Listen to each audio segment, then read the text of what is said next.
to figure out why this isn't working. Some bad slapping.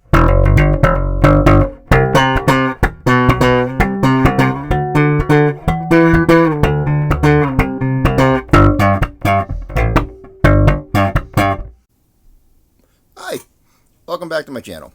Today, we're looking at a Fender. The Fender Ultra Precision Bass. What makes it an Ultra? Well, it's got a couple bells and whistles beyond what the standard P bass is. The Precision Bass is kind of the bass that all other basses have been judged on, I guess, and more or less the original that started everything. 1951, Fender came out with the original Precision Bass, had a single coil pickup, slab body, very similar in style to the original Telecaster. 1953, 54, they contoured the body to make it a lot more like the Stratocaster. 1957, they replaced the single coil pickup with a split humbucker, and by 1959, the overall design of the Precision Bass was more or less set in stone with the addition of rosewood fingerboard options to go along with the maple fingerboard options.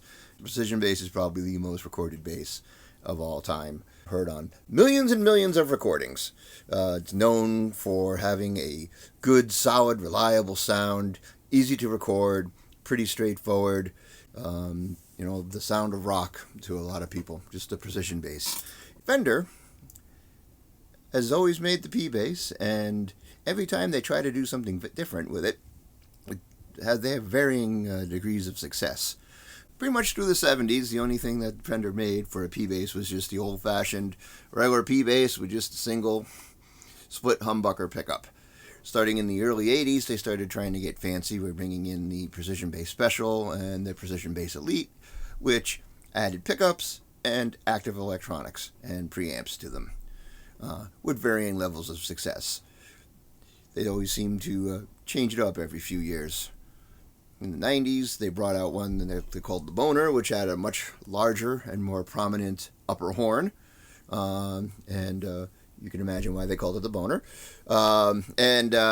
Then started offering more regularly on the upper end free basses a jazz pickup in the bridge position. So this is the typical PJ setup. And over the years, they've called them different things. They were the Elites not too long ago, and now they're calling them the Ultra. Always trying to find some sort of next level adjective, I guess, to describe the bass. So, what makes this Precision Bass Ultra? Well, as I pointed out, it does have the extra pickup.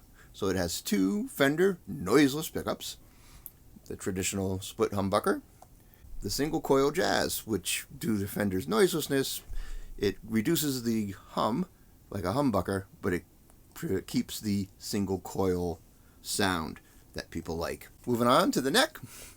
The neck has an 1.5-inch nut. It has a compound radius, which means it's 10-inch radius up here, 14-inch radius down here, so it's supposed to make it easier to play. I haven't noticed much difference myself, but a nice maple neck, very nice and thin, very jazz-like. 21 frets as opposed to 20, which you get on the standard. On the back here, you have a nice 5-bolt neck joint and a nice heel cutaway for easy upper fret access. But everybody knows there's no money above the 5th fret on a bass. Something that Fender came out with on one of the anniversary models is this little clip here on the A tuner. Due to the nature of the headstock, since they're not tilt back the A string, because there's typically no retainer, if you don't seat it right on the tuning peg, it sits too high and it rattles in the nut. So this here keeps downward pressure, keeps it over the nut. Ingenious little thing. I mean, saves you from having to angle back to the headstock, right? Down back here we have what's called the Fender High Mass Bridge, which is more or less their take on the old Badass Bridge, if you're familiar with the Badass Bridges. Electronic-wise, 18-volt Fender preamp. We have your master volume, your blend, stacked treble and bass, mid-range control, and right here, this is a passive tone control. And this toggle switch chooses between passive and active. So, ideally, you get the best of both worlds. You get your standard, old school, passive P bass tone, and with a flick of a switch, you can go up to modern tones. Does it do it well? Who knows? We'll see.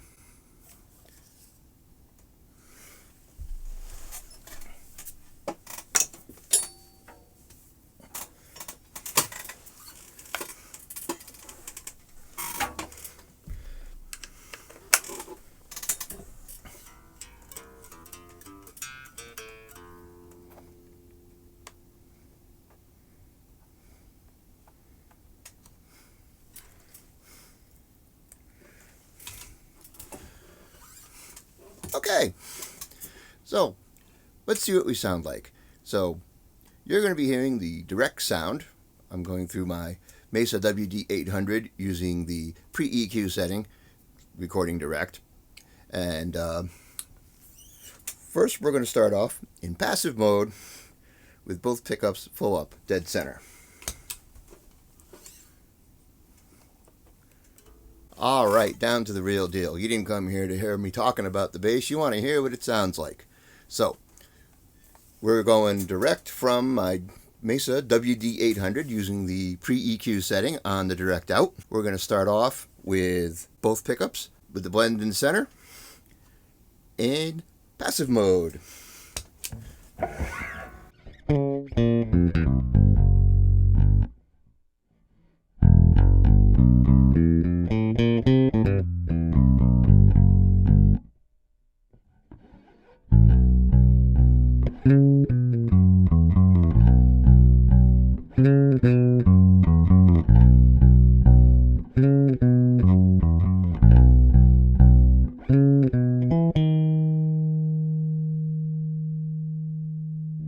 Now let's do the P-bass pickup. Tone full up.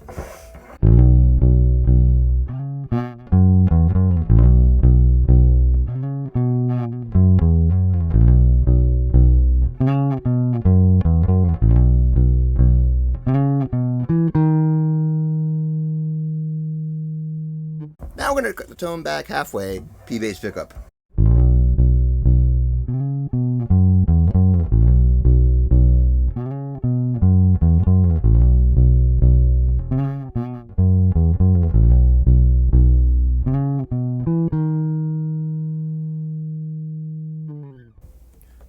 Tone all the way off.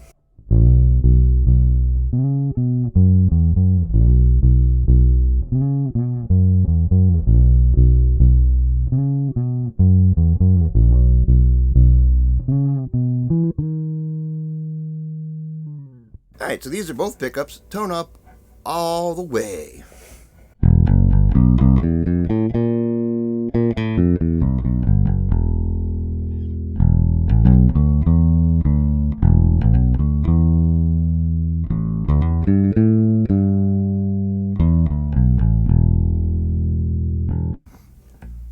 Alright, now let's go with just the P pickup.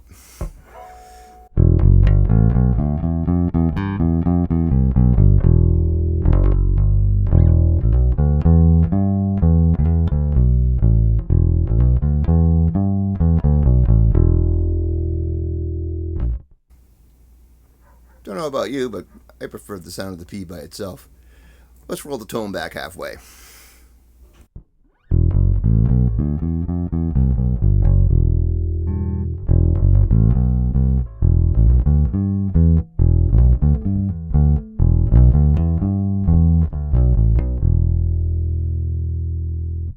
And the tone all the way off.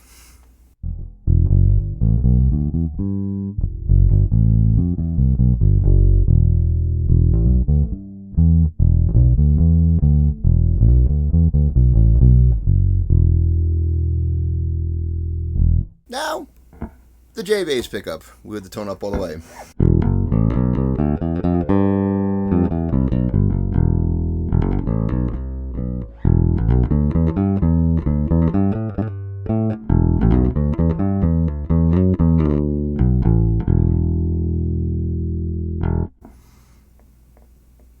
Not bad. Much more the nasal tone you're used to with the jazz bass pickup, but some good definition still, some decent punch. Tone halfway.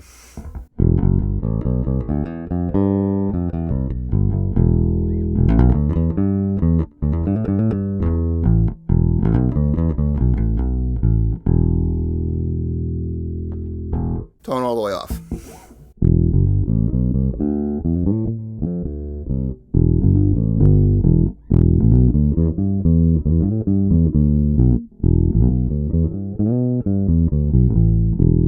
Sorry I don't play the same line over and over again. I try, I forget. Here's both pickups, tone all the way off.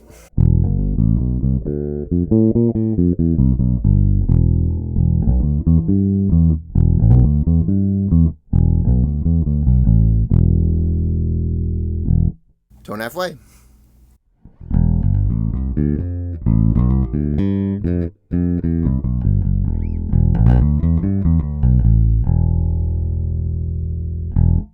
It's a pretty nice sound. I like that one right there. All right, let's go with active mode.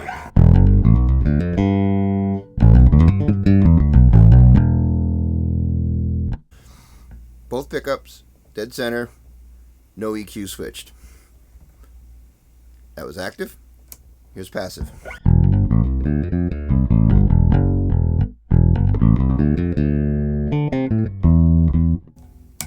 Active.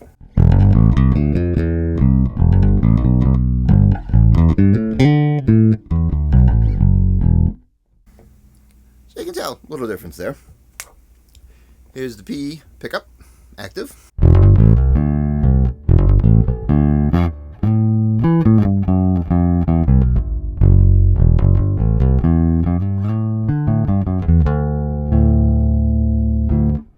All EQs flat.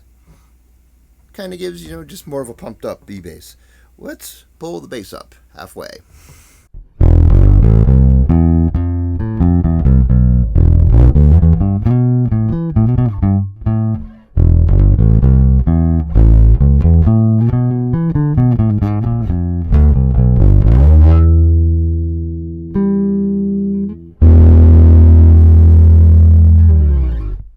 Yeah.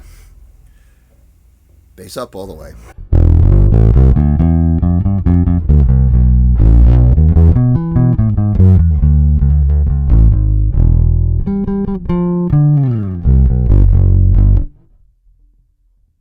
Nice. Bass all the way down.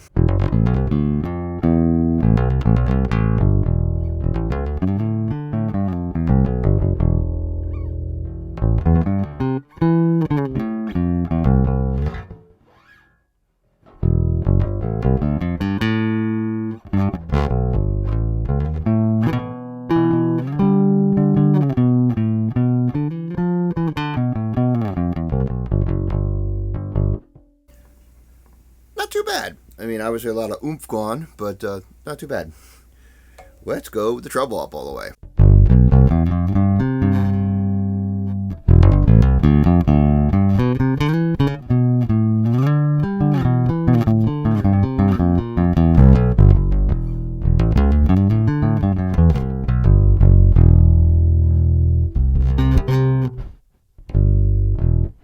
So obviously a lot more high end, but it's not over the top, not too glassy, not too, ice pick in the ear sound.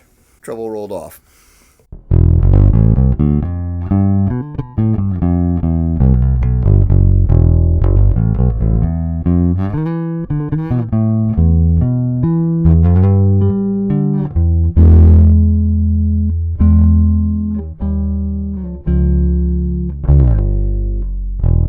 Not too bad with the treble rolled off either. Here's with the mids boosted all the way.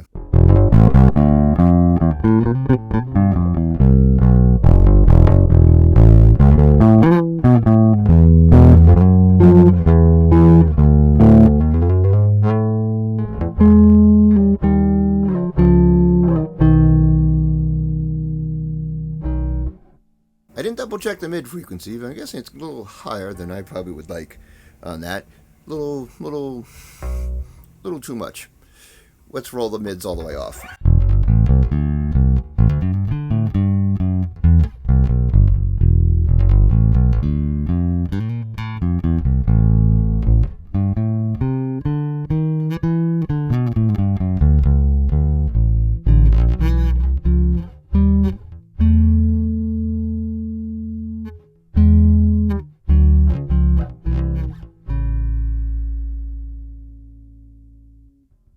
Nice. I kind of like that. Gotta double check the mid frequency, but it's definitely, I think, higher than I would prefer typically in a mid, but rolling back, I got a little bit more, but pretty flexible preamp. Let's go back here. And even though it's noiseless, it's still a single coil. There's just a little bit of hum that's introduced. I don't know if you can hear it on the recording through the amp. It gets very, very, very slight. I mean, nothing that's crazy, but just a little.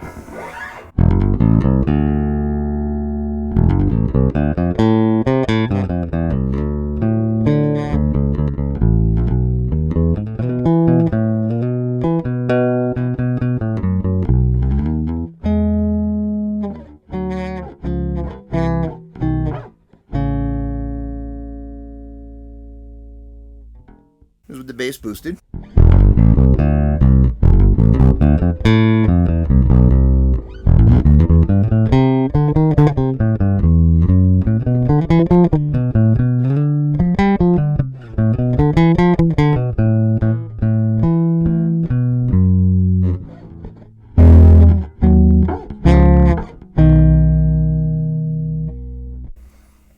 Not bad. Bass cut all the way.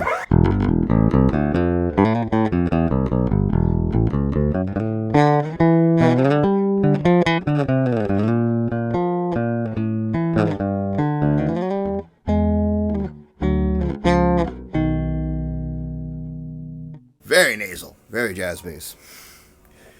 Treble up all the way.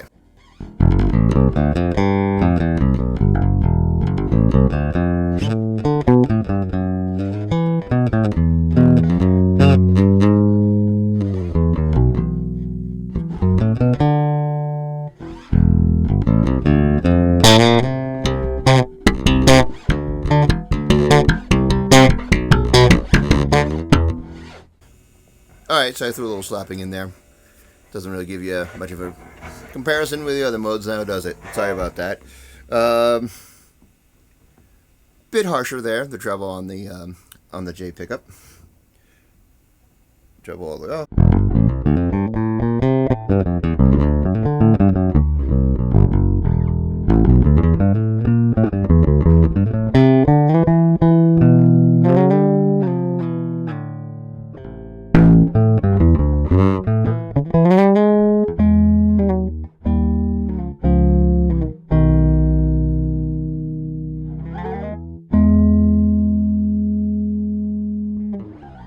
A little better there for my taste there with the treble off, and the mid up all the way.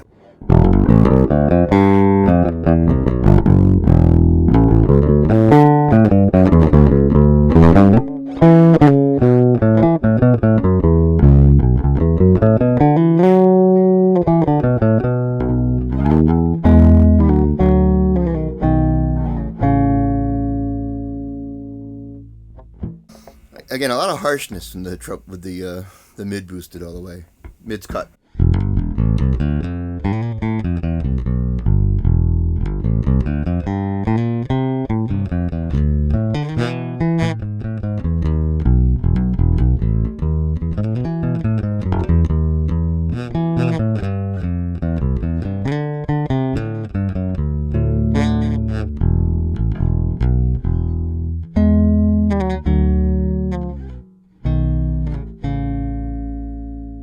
I'll mix that up each time, the 10th.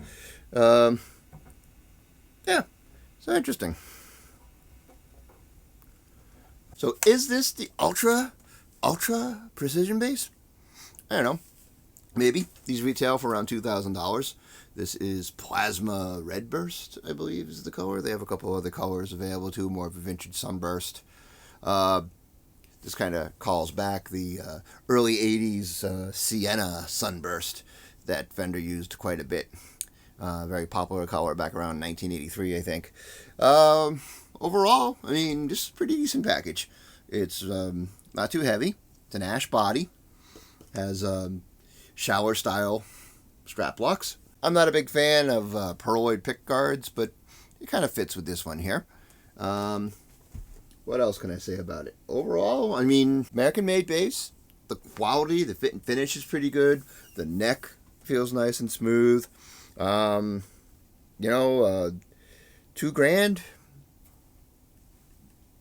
I don't know. I don't know if it's quite a $2,000 bass. I mean, you're gonna pay. People will pay a lot more for a boutique bass to give them the same thing. So, compared to Sadowski, sure, it's better value.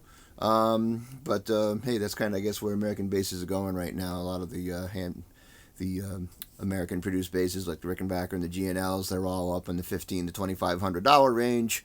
So Fender's playing there. That's where the money seems to be on it. If you keep your eye out, look for a nice used model. That might be the one to go with if you like. But overall, I mean, it's a pretty solid bass. It does a bunch of things well. It's not nothing wrong with it overall. Good bass. Nothing outstanding. It's not ultra to my tastes, but what do I know? So, anyways, thanks for watching. My fooling around here, this is a tone I have it cheated a little bit toward the P bass boosted just a little, treble flat, and the mids pulled back.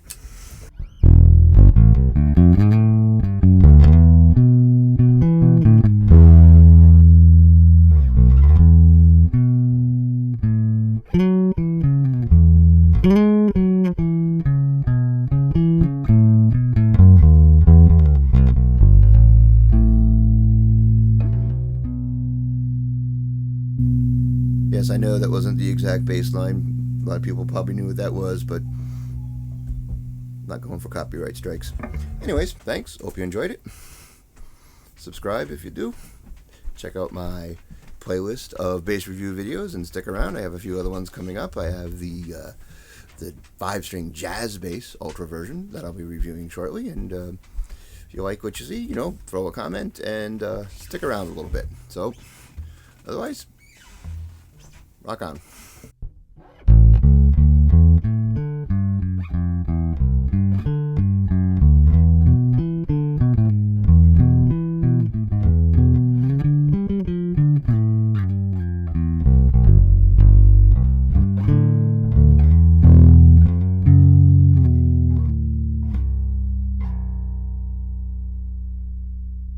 But everybody knows there's no money above the 5th fret on a bass.